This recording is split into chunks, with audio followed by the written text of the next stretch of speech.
Get Rich Education is brought to you by Norada Real Estate Corporate Direct and Ridge Lending Group. Cash flow real estate investors, this is Get Rich Education's Keith Weinhold.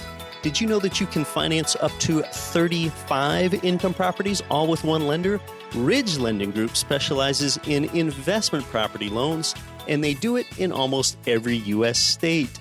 Ridge has worked with tens of thousands of real estate investors and homeowners all over the country. They've been doing this for investors for so long that at this point, they've helped more families realize their dreams of becoming real estate investors than any other mortgage lender in the country. To find out more, visit ridgelendinggroup.com.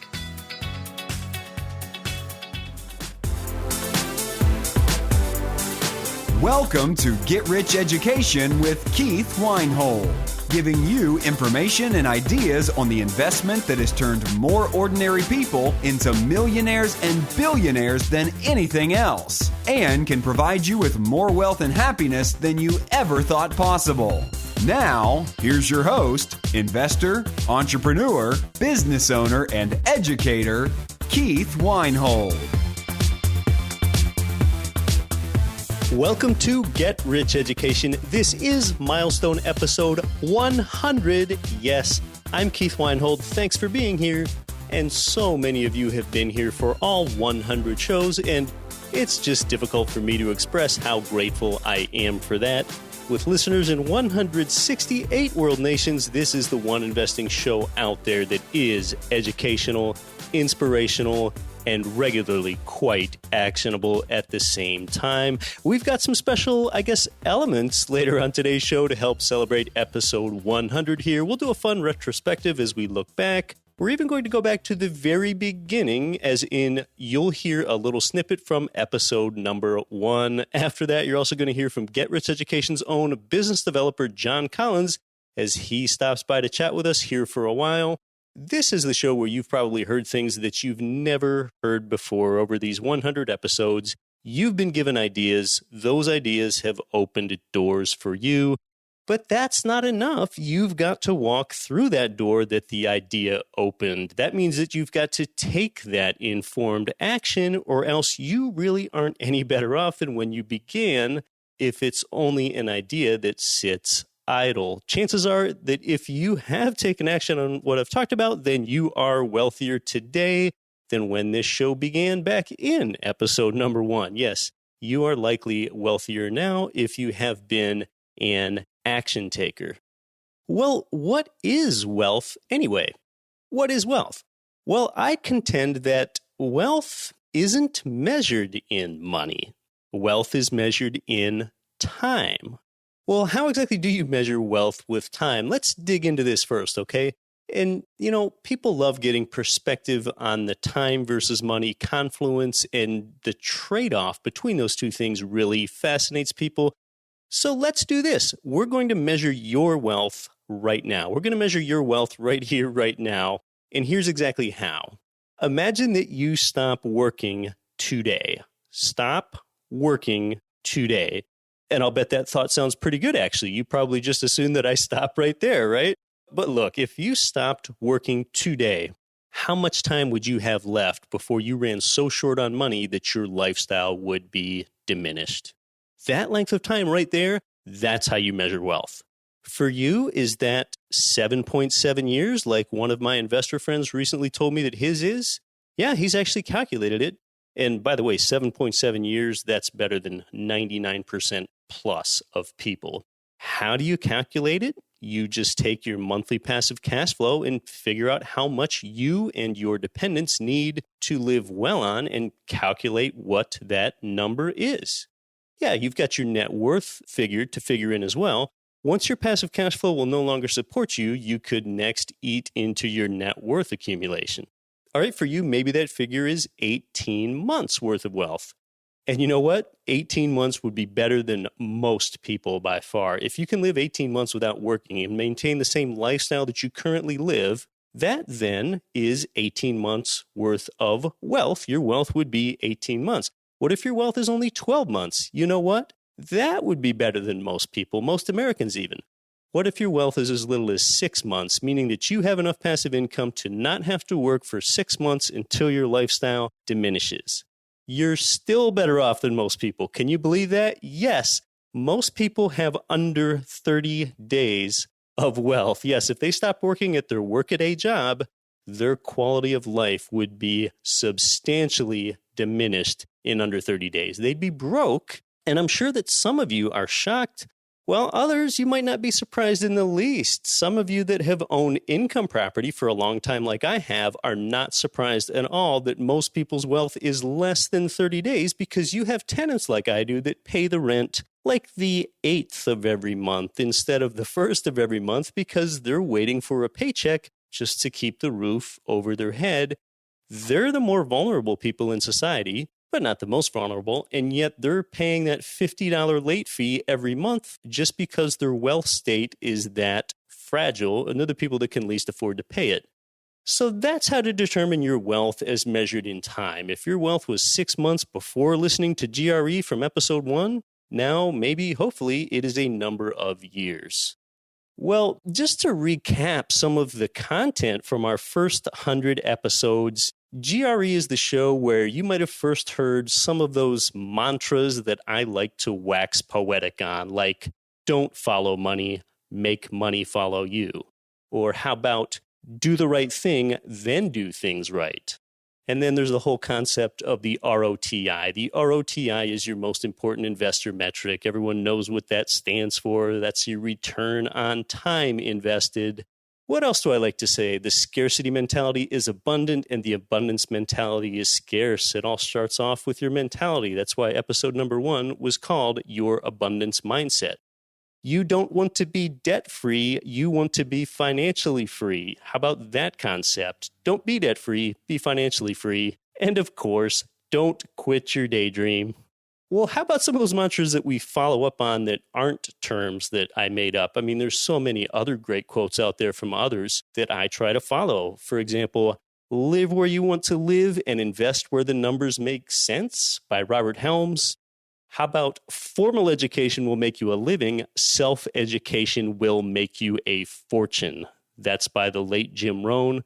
Or simply Be Who You Are Becoming by Russell Gray, who was our episode 41 guest. Or how about what might be my favorite quote of all time and one that might embody the basis of Get Rich Education more than any other quote that I can think of. And it's one sentence really in which living it has changed my life. And living this quote will change your life. And it is one that takes constant practice. And that is, of course, Robert Kiyosaki's "Don't live below your means, expand your means." Now, that's a quote attributed to Rich Dad. Actually, I'm not sure who really coined that expansionary phrase, whether it was Mr. Kiyosaki or whether it was the co-author of the seminal 1997 book, Rich Dad, Poor Dad, who most people don't know. That's Sharon Lechter that co-authored Rich Dad, Poor Dad alongside Robert Kiyosaki. And as you know, I've had both of those guests on the show here. We hosted Sharon Lechter in episode 42, and you heard Robert Kiyosaki here with me on episode 84. And we're going to listen to some select parts of my interview with Robert Kiyosaki here today. Since this show's inception, I've also become a regular active contributing writer to Robert Kiyosaki's Rich Dad Advisors myself. And you can read all of my blogs at getricheducation.com/blog. And I write every word of the blogs myself there on the Rich Dad Advisors page. And it also appears again at getricheducation.com/blog. Now, we've been talking about how wealth is, in a sense, measured in time today. The amount of time where if you quit actively working, you quit your job, what that length of time is where your passive income could sustain yourself. If you're looking to increase that amount of time, whether your wealth is currently 2 months or 7.7 years, if you're looking to increase that time, look at your net worth and determine if your net worth is generating enough passive income. Okay, and there's a way to measure this. I'm going to call this, for lack of a better term, your passive portfolio yield. Okay, your passive portfolio yield. We'll just call it your PPY until I can think of a better term sometime maybe. You determine your passive portfolio yield by taking your annual passive income and dividing it by your net worth. That's it. Your passive annual income, which is the income that you don't have to work for, divided by your net worth. The net worth, of course, being the value of all of your assets minus all of your liabilities. So when you think of your PPY, well, what is most people's passive portfolio yield figure? It is exactly 0. Most people don't even know what passive income is. Now, to give an example, I have one investor buddy whose PPY is 4.1%. Now, I don't know his numbers that go into that calculation, but if you would just say that his annual passive income is $41,000 and divide it by his $1 million net worth, that yields a 4.1% PPI. So what's your annual passive income divided by your net worth? And you can determine how much of your net worth is producing income for you. That's what that tells you. See, that little exercise right there, that might very well lead you to identify and determine that you have equity and accumulated value in your portfolio that is not working for you. Often those sources are trapped in retirement funds and home equity. That's value that's not producing income or lifestyle for you. So really that exercise of determining your PPY, that could very well help you identify and free up some of that trapped net worth and convert more of your net worth into cash flow. Convert your equity into cash flow. And when you do that, you often lose little or nothing off of your net worth. And that now begins producing cash flow as well. And what you've just done there is you increased your wealth, which is measured in time. So turning your equity into cash flow, that could very well increase your wealth from 2 months to 2 years or something like that. So you didn't have to gain $1 of net worth at all, yet your wealth increased because you converted equity to cash flow. Or perhaps your current wealth is 3 years and reallocating your net worth into cash flowing assets increases your wealth from 3 years to 6 years. Or perhaps reallocating your equity into cash flow will move your wealth from 10 years to infinity, which means you're effectively retired, whatever retirement means to you. You are financially free when you have enough durable passive income such that your lifestyle needs and wants are equaled or exceeded. That's one way to achieve wealth faster. Look at your passive portfolio yield first, identify equity that is not producing cash flow, and then deploy that equity.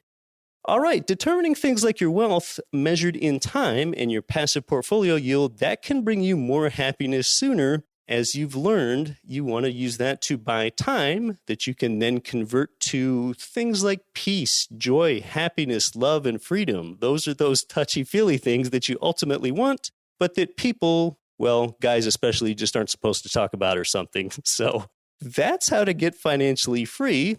Or you can live like some people that instead strive to be debt-free rather than financially free. And their idea of a great night is a microwave pizza and watching America's Got Talent. Best and highest use right there, right? No way. You can do that a night or two a week, but there's more to life than that. Expand your means instead. You can still appreciate what you've got even while you expand what you have. You actually can do both. So appreciate what you've got even while you expand what you have. And you know, I guess one example that I can think of for appreciating what you've got is taking something that irritates most people, okay? Take traffic and commuting. Traffic and commuting. First of all, try to design a life for yourself that minimizes traffic and commuting, okay? Until we have autonomous cars and we're getting closer, you are likely spending suboptimal time in a car. Now, I know that a lot of you listen to Get Rich Education while you're commuting. One of people's most common complaints in life are traffic complaints, okay? Traffic is moving at a crawl on I-95 or the 405, and you're stuck in it again. Now, and granted, I've set up a life where traffic problems are minimal, but, you know, the few times that I am stuck in traffic, that's one of those times where I look around and I appreciate what I've already got. Okay, I look around what I've got when I'm stuck in traffic. I'm in a luxury car. I'm with my terrific wife. I'm fit. And I've got beautiful scenery. There's just so much here to appreciate. And you know, sometimes I hear people that have designed lives for themselves that include long commutes, which is sometimes a temporary condition that you have to endure. Sure, sometimes you've got to do what you've got to do.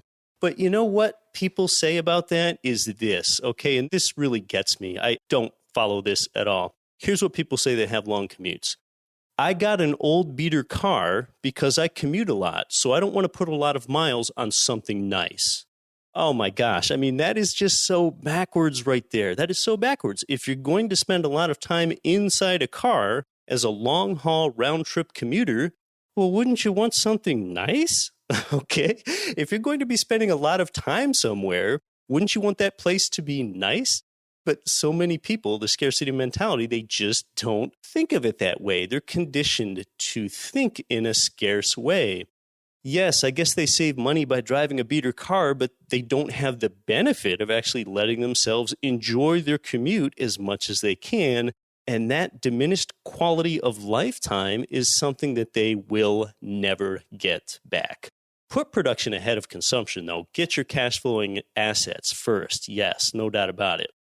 Yet it is truly okay to enjoy what you have and expand to the upside at the same time. See, scarce minds think in terms of one or the other, and abundant minds think in terms of both. Enjoy what you have while you expand to the upside.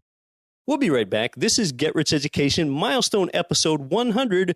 We're going to have some fun with this milestone as soon as we come back. Garrett Sutton here, Robert Kiyosaki's asset protection attorney and the author of Loopholes of Real Estate. As an American or foreign-based investor in U.S. real estate, you know we are a litigious society. You know that you need to protect your real estate and paper asset holdings with the right mix of LLCs and corporations. My firm, Corporate Direct, not only forms these entities, but importantly, we properly maintain them too. If you fail to follow the corporate formalities, you can lose it all in an instant. Corporate Direct is your source for LLC protection and maintenance in all 50 states. Visit corporatedirect.com or call 800-600-1760. Mention Get Rich Education for a free bonus. Switch your resident agent service to us and receive another bonus. It's all good. We look forward to assisting you at corporatedirect.com. Are you having a hard time finding great investment properties? Unfortunately, the best deals are rarely found locally. Successful investing begins with the right properties in the right markets. Norada Real Estate provides everything you need to invest in the best deals across the U.S. Our simple, proven system will help you create real wealth and passive monthly cash flow.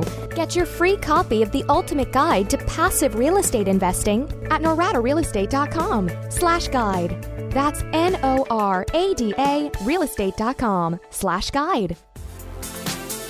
This is our Rich Dad, Poor Dad author, Robert Kiyosaki. Listen to Get Rich Education with Keith Weinhold. And the reason I respect Keith, he's a very strong, smart, bright young man. Welcome back to Get Rich Education. This is milestone episode 100, and we're taking some time to look back. I launched this show almost 2 years ago after having to overcome some fear. There was some fear of failure, some fear of the unknown, just like anyone has before starting a major new venture in life. Here's how episode 1 began, October 10th, 2014. Welcome to the inaugural Get Rich Education podcast.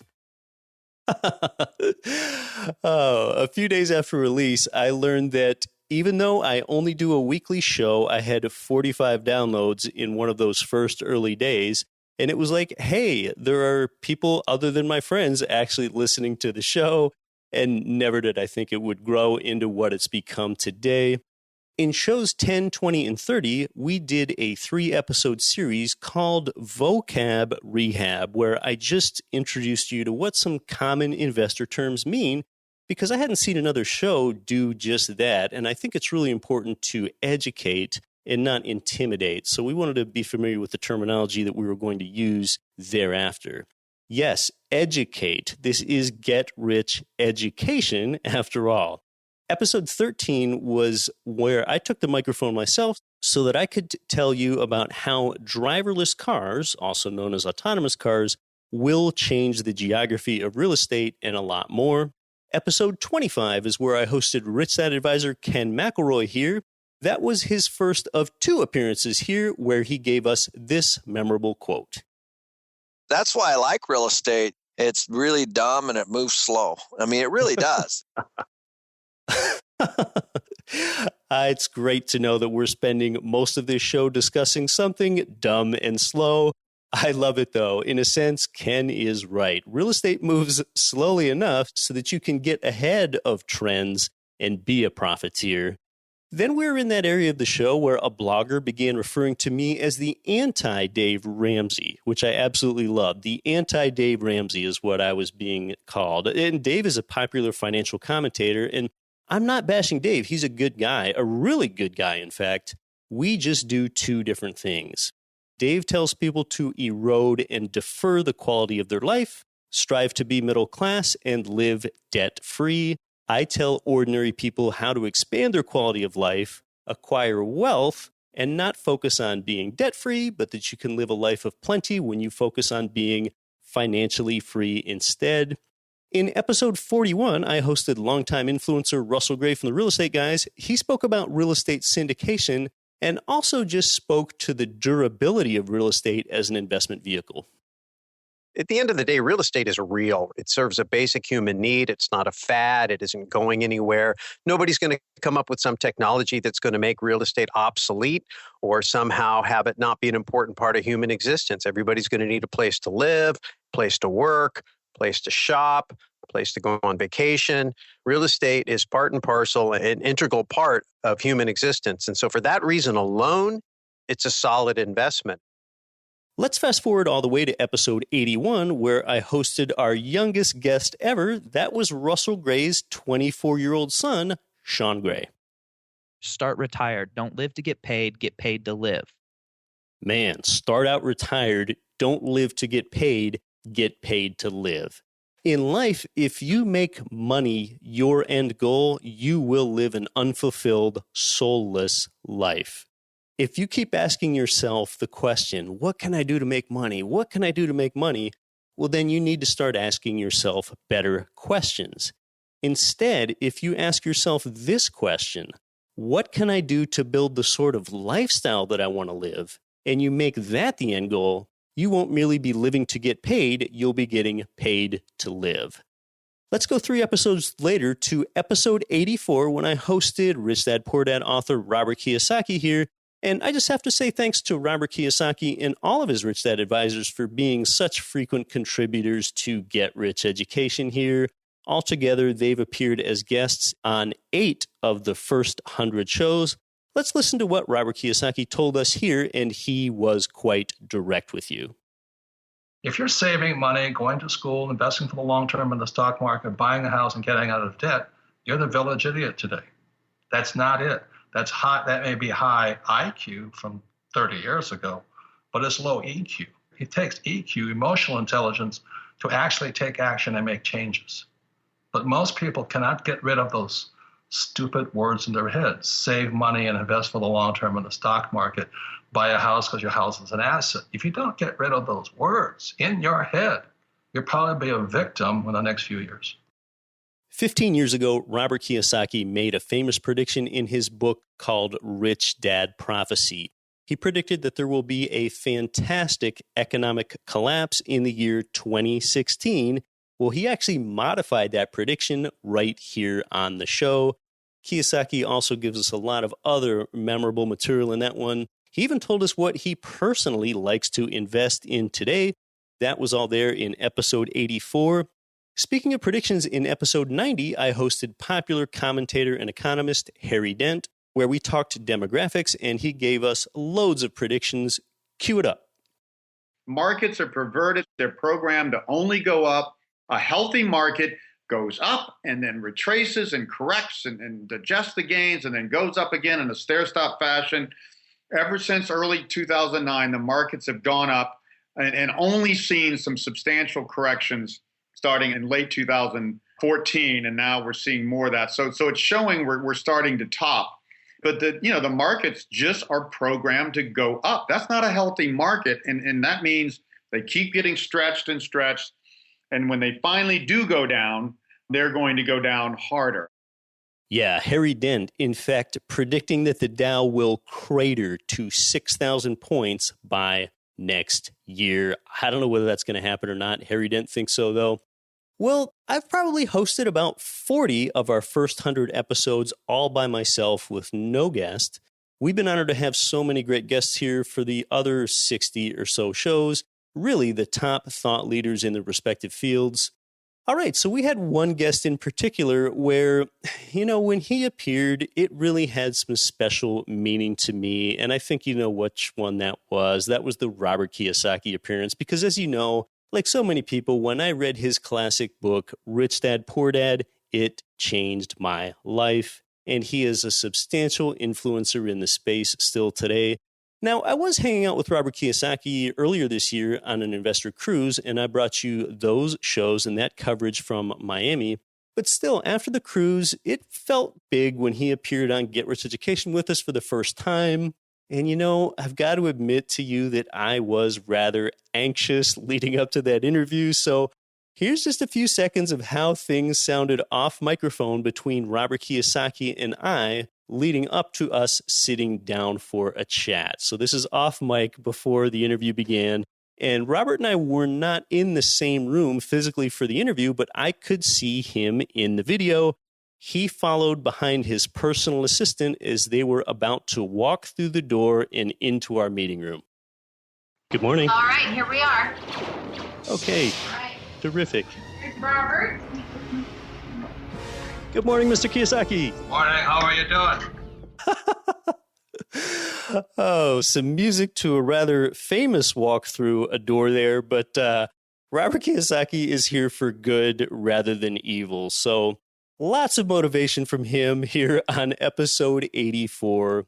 Over 100 episodes, we've had a lot of education, motivation, and actionable content. I want you to take action. I want you to do something. But the point isn't for you to do like 28 different things, okay? Pick a few things that resonate with you and trust your intuition. Otherwise, one would just be all over the place. What if you made raw land cash flow with the Land Geek? You bought Panama coffee farm parcels, had reef oil wells, owned 40 turnkey properties in 20 different markets, and syndicated apartment building deals while you're living in a fourplex and running an assisted living home. Okay, that would be ridiculous. What are those few things that resonate with you? Which 3 to 5 out-of-market turnkey metros are you comfortable with? I don't think you want to be in 15 of those, okay? So those are the things you ought to ask yourself. GRE's business developer John Collins is with us today. My best friend, JC, J to the C and the place to be. John's also my best friend, so I can have some playful fun with his name. Well, what's a business developer do anyway? Well, for one thing, John helps me line up guests for the show sometimes. Now, I do travel and network at events quite a bit, so I'm fortunate enough to have met so many of our guests in person. But, well, just take what he did for the episode where I had Kira Golden on the show, okay? I hadn't met Kira before, but John found out about her, looked into it, thought she sounded great, and thought that she could add real value to you with an innovative way to make your existing rental properties produce more income for you. At John's suggestion, I also checked out Kira, and then John and I decided that Kira is the real deal, and I was happy to host her here. I'd like to welcome back to Get Rich Education, making his first appearance, and he was here on episode 52 for the one-year anniversary episode. Here he is back for milestone episode 100, Get Rich Education's business developer, John Collins. Yeah, hey Keith, how you doing? Thanks for having me on. Hey, appreciate having you back, man. What's on your mind? I'm just recapping here. First of all, I want to say congratulations to you for 100 episodes. That's pretty awesome. Appreciate that. Can hardly believe it myself. Yeah, so with that, I mean, it's pretty cool to step back and get the bigger picture and look at how far you've come, how far we've come, and just kind of think about what the whole purpose is, what the mission is with these ideas and sharing the concepts and trying to get people to expand their mindsets and take action with some of these ideas. Ideas are really where it's at. I mean, you're my best friend. I get a lot of ideas from you. And, it really starts with ideas for people. Ideas are what really open up a new way of thinking. That's for sure. Just in the podcast space in general, I'm a huge consumer of podcasts, not just this one, and just information in general and ideas and all that. And I think the biggest takeaway that maybe a lot of people don't really realize in today's space is that in the information space, when we're exchanging ideas, it really has a compounding effect, quite unlike in the industrial age when we exchange physical things. For instance, if you had a can of Red Bull and I had $3 and we did an exchange, well, I give you my $3, you give me the Red Bull, and we both walk away with one thing. We both showed up with one thing. But in the information age and this idea space, you have ideas, I have ideas. We come on here, we share ideas, and we both walk away with two ideas. And that's just a compound effect. And that's just kind of an extraordinary phenomenon we're all living in here in the information age, which I think if people are aware of that, they can really take more away from some of these ideas. That is a beautiful analogy. If you catch that, well, first of all, I would have to agree to sell a Red Bull for $3, and I'm not sure whether I'd do that or not. But in any case, ideas are like a little hinge. Little hinges open up big doors, and you've got to see the opportunity taking action that's through that big door that was just opened up with that hinge. And I love that analogy that you just made there, John. If I have a can of Red Bull and I sell it for $3, and you go ahead and buy it. Now you've got the Red Bull and I've got the $3, but we've each only got one thing or the other. But if we exchange an idea with each other in just 2 minutes, we each have and retain that same idea that we can use as a little hinge and convert into action.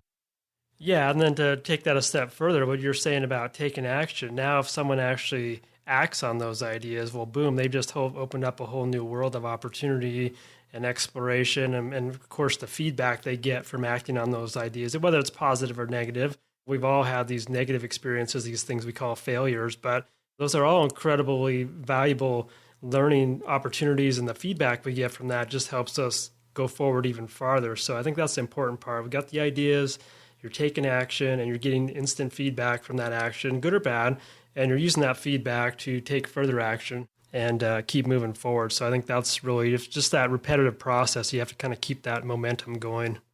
Yeah, I've said it on the show before that most people think that they have a money problem, and a lot of people listen to our show to try to go ahead and obtain more wealth. Most people think that they have a money problem, but what they really have is an idea problem, and a lack of money is really just a symptom of the underlying idea problem. We want to talk about concrete ideas on this show that you can take action on. Turnkey real estate investing. Most Americans still don't even know what turnkey real estate investing is. That is a fantastic idea where you're essentially buying someone else's fix and flip. So someone else has gone ahead and purchased the property out of foreclosure. They've got all the economies of scale there to go ahead and renovate that property and then put that property under management and then put a tenant in that property and then sell it to us, the long-term cash flow investor. How about using a self-directed IRA to amplify your investments and give you more ideas and choices than you ever thought you've had with a vehicle like that? Or what about just a few episodes ago where we have the assisted living home, how you can make $36,000 of income out of just one property. So it's really about giving you ideas that you can act on. That's where it starts. Absolutely. And ideas are just like anything else. There's good ideas and there's bad ideas, and you have to really consider the source. Now, John, we've largely been a real estate-centric show here because that's really an idea for people. You know, a lot of people's idea of real estate investing is flipping properties. Or if someone thinks about owning income property, their idea is that they have to be a landlord. Well, I don't think your best and highest use is either of those things, flipping or being a landlord. If you want to be a passive investor and truly amplify your return on time, be the investor. Learn about things like the 5 ways that you're paid with real estate investing through leverage appreciation. Secondly, cash flow. Thirdly, loan pay down made by somebody else. Fourthly, fantastic tax advantages. And fifthly, an inflation hedging, or even as I like to say sometimes, it's kind of like an inflation profiting benefit. And it's really all about real estate and the durability of an income stream and the durability of the investment class that real estate is itself. So what are your thoughts about real estate? Well, I'm going to be real blunt, Keith. I mean, my thoughts are if after 100 episodes of you riffing about real estate, the benefits and all that, if the listeners haven't picked up on it already, they certainly should go back and listen to some of these episodes you've had out there. Real estate's just an incredible asset class that there's nothing else out there that really compares to it. And I'm still fascinated by the people I meet on the street just through casual conversation. For instance, last week I had an individual I talked to, a family friend who's like in the baby boom generation. They just retired about 3 years ago. And I was just asking them questions about, what their best investment was over the long run and what allowed them to reach their retirement phase of life they were in and what recommendations they could give me as a relatively young person. And I was just fascinated when he's like, oh, I have my house paid off and my best investment was my 403B that I maxed out and the pension that I got from my employer. And I thought, wow, that's crazy. Like if we taught that kind of strategy here on the podcast, that would not serve our listeners well, because I think that's an absolutely outdated playbook that's not going to work for the average person going forward. That's just an outdated, obsolete mindset. And like the real estate, the importance of that, I mean, every single dollar we spend pretty much is somehow tied to real estate, whether people realize that or not. And I think our good friend Russell Gray from the Real Estate Guys says this the best. But basically the gist is that there's a small chunk of every dollar you spend, a portion of that is going to pay for real estate. So like the gas you put in your car today, well, there's a portion of that money that is going to pay for the land the gas station's on, the pumps are on. If you go to the yoga studio, a portion of your yoga membership is going to pay for the lights and the building, the lease on the building, the insurance, whatever. If you just go down your monthly bank statement, everything is pretty much tied to real estate. Every dollar you spend, every dollar that's transacted is going back to real estate, some portion of that.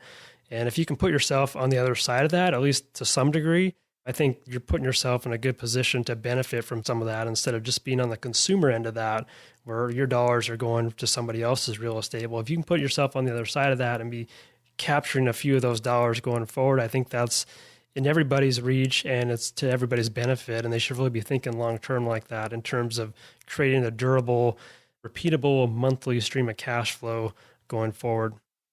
That is a great way to think about the durability of it. A lot of people think about real estate just in the consumer sense and a portion of every dollar that they spend, whether you bought a burrito at Chipotle or whether you spent money on your gym membership or the money that you spend at your grocery store this week. You know, some part of that goes toward paying the real estate, whether that's a commercial lease or an office lease or an employer's wages or a tech support technician occupying space. Every bit of that dollar goes to real estate. So if you can direct that back toward yourself and know how to maximize that, you can be a profiteer.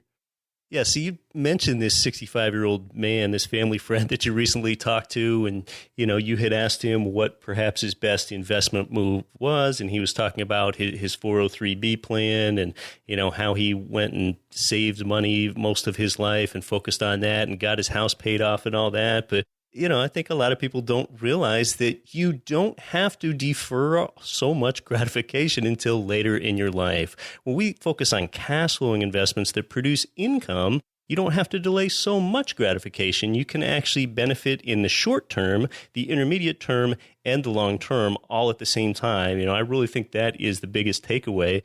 What else about your family friend? What else did you see in him that thought he was winning in retirement? Tell us about that. Well, I thought it was definitely interesting. I mean, he seemed like he was happy and enjoying himself, and it created freedom to travel and do some things later on. But kind of just in general terms, I look at some of my previous coworkers and just other folks I've known as they retire, like this whole idea of delaying gratification until some fancy mystical day when you retire to like a, quote, better place. Well, to me, the reality is I see my friends, my family, other people around me age and whatnot.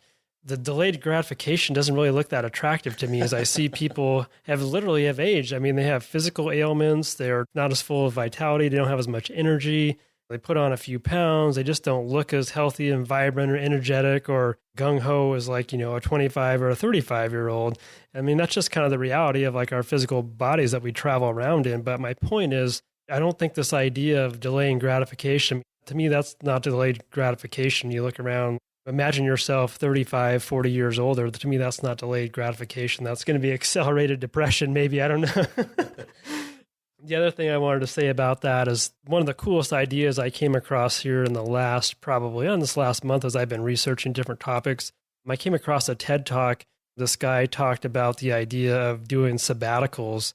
Basically, every 7 years, you do a 1-year sabbatical. And I thought that was pretty profound. I've never heard anyone mention it quite like he did. And the whole general concept was if you look at your roughly your 40-year working life from age 25 to 65, that's 40 years. And if you break that 40 years up and you take the 5 years off the back end and you sprinkle those 5 years out, every 7 years, you put it 1 year down to do a break, go on a sabbatical, get a recharge, get a refresh, and you do that 5 times. So it's 7 and 1, 7 and 1, 7 and 1, et cetera, until you get to your 40-year mark. that whole idea of just bringing those 5 years off the back end, bringing them into the future and kind of sprinkling them out over the course of your career to get these little breaks, to rejuvenate, go travel, go do some big adventures that you may not be able to do when you get to that, quote, delayed gratification age of 65.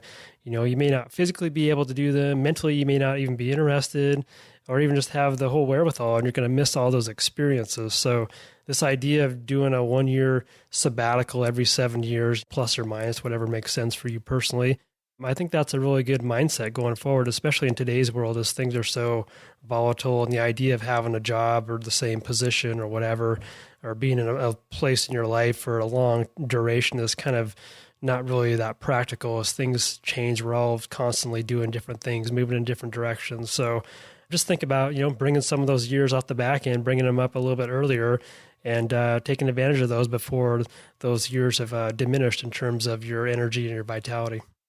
Oh, there's just so much to touch on there. Now, in days past, one may not have very well been able to work for a 7-year chunk and then take a year off as a sabbatical and then go back and work a 7-year chunk and take another 1 year off as a sabbatical and do that 5 times during a 40-year working career from 25 to 65. But now most people have 7 careers on average or whatever it is, so it is more likely that one's going to get to be able to do that. And that doesn't just provide for a 1-year sabbatical of doing, it's really a 1-year sabbatical of thinking and thinking about how you're thinking and exposing yourself to new ideas in a wider spectrum that you might never have realized. With the 65-year-old that you talked about, maybe he's really thinking that he did do okay, even though maybe he's doddering and kind of teetering around as he walks and he's aged or whatever. Maybe he thinks he made out all right because, again, you are the average of the 5 people that you spend the most time with, and he might have been hanging out with teachers, and there's nothing wrong with that, but that particular person just may not have been exposed to the ideas to know that he could have been living relatively well his entire life. Yeah, and I think it's worth analyzing the flip side of the 7-1 game plan. Like, okay, let's say you don't do that and you just keep doing the same thing, keep marching in the same direction. I think the risk of that is actually pretty high as well. And what I mean by that is the world we live in now changes so rapidly. And if you have your head buried down in one job or one activity, one task, one focus for that time frame, and you're not able to get out and explore the world and deep dive in some different topics and just kind of reboot your software, your personal software, if you will, you might wake up after 10 or 15 years and realize you're way off course in terms of where the rest of the world is headed. There's so much to keep up on. So I think there's a lot of value in just taking that 1-year sabbatical just to re-update your software, reboot, put a new operating system in your mind, and just see what new opportunities are out there. And as you move forward from there, you might do something completely different than what you were doing previously because you just discovered there's all sorts of new opportunities that have been created by all these technologies that we've talked about over the 100 episodes and just the dynamic world we live in. I think it's so important to stay fresh and keep yourself primed to do new things and stay innovative and keep moving forward. We are in the information age, and we have been for a long time. And if you're not subjecting yourself to this information and a wider spectrum of ideas, you will get left behind sooner. John, you're someone that has enough wisdom. I mean, we're young guys. You're in your 30s. You have enough wisdom to realize what your return on time invested is and what it's worth, and to think about how you're thinking. And you don't currently work for any sort of employer because you think bigger, because you've got a lot of great ideas. I think my best investment up to this point has been in education and gathering ideas and meeting a lot of different people from different diverse backgrounds. And that's just something, talking about compounded interest or compounded returns.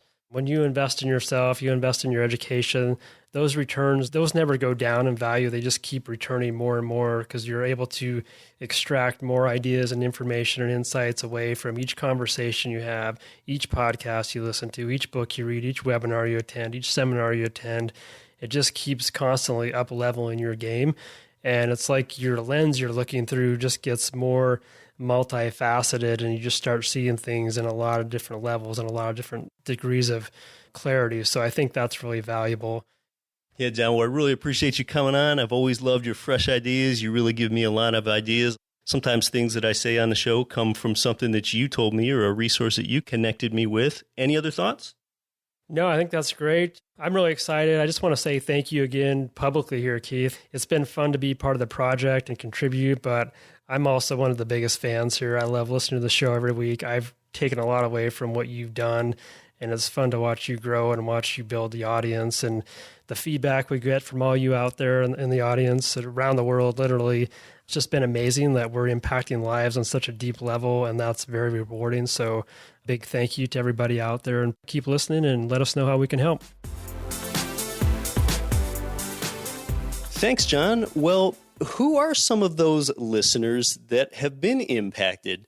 Well, I just want to acknowledge real quick a few super listeners that don't just listen to the show, but these are some of the more outgoing listeners that take action or engage GRE in social media and elsewhere. I'm talking about Mark Kenny from Queens, New York. In fact, last year, Mark and I had a great Skype chat. Kim Obermeyer of Annandale, New Jersey. Kim and his teenage son listen to the show together. How cool is that? David and Sarah Hodge from Colorado. Ann Twerberg of Wausau, Wisconsin. Thanks to all of our California listeners. GRE has over 1,000 listeners from California alone.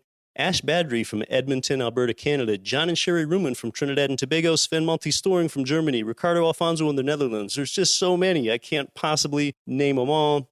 I read what you write to me, and I care about what you have to say. I appreciate those listeners that have come out to an event to meet me in person as well. And now I've got to say, if there was ever an institution created that was called the Get Rich Education Listener Hall of Fame, well, then the first inductee in that institution might be Georgia's Dave Williamson. Leading up to episode 60 in the Coffee Farm Tour in Panama, where you learn how to buy your own cash-flowing coffee farm parcels, I let listeners on the show know that I was looking for someone who wanted to meet me in Panama for that tour and attend the coffee tour with me, and then even climb Panama's highest peak with me after the tour. And we did climb the peak and see both the Atlantic and Pacific Oceans from the same point. Dave Williamson did just that. He heard my call out on the show. He met me in Panama and did all of those things with me. A listener that had the time, the financial resources, and the physical fitness to do all of that with me. Just unforgettable. And there's someone else that makes this show possible, and that is my loving, supportive, and understanding wife of 9 years, Rosanelle Weinhold. I just couldn't do this if it weren't for her. We'll be back next week for episode 101. I'm going to be doing that show from Tacoma, Washington.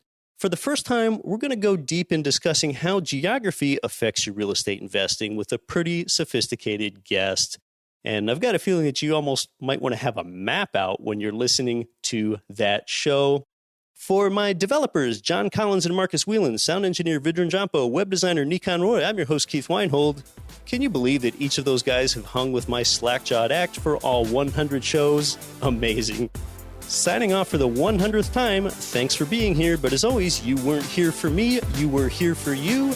Now go out there and don't quit your daydream. You've been listening to Get Rich Education, telling you what the wealthy won't tell you about real estate and investing. Nothing on this show should be considered specific, personal, or professional advice. Please consult an appropriate tax, legal, real estate, financial, or business professional for individualized advice. Opinions of guests are their own. Information is not guaranteed. All investment strategies have the potential for profit or loss. The host is operating on behalf of Get Rich Education, LLC exclusively.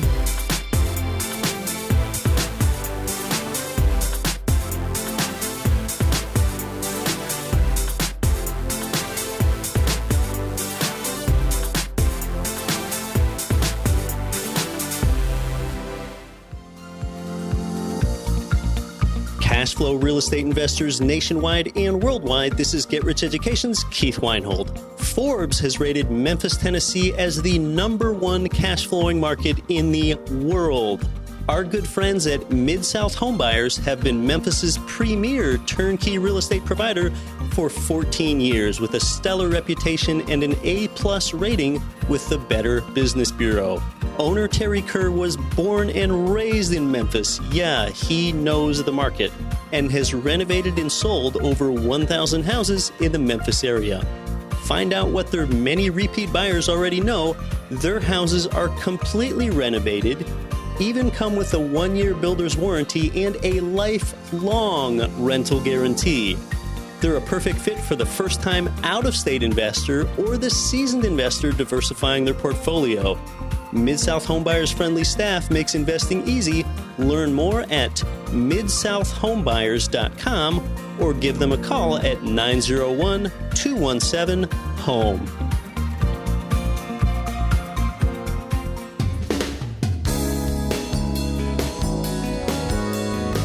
The preceding program was brought to you by your home for wealth building, GetRichEducation.com.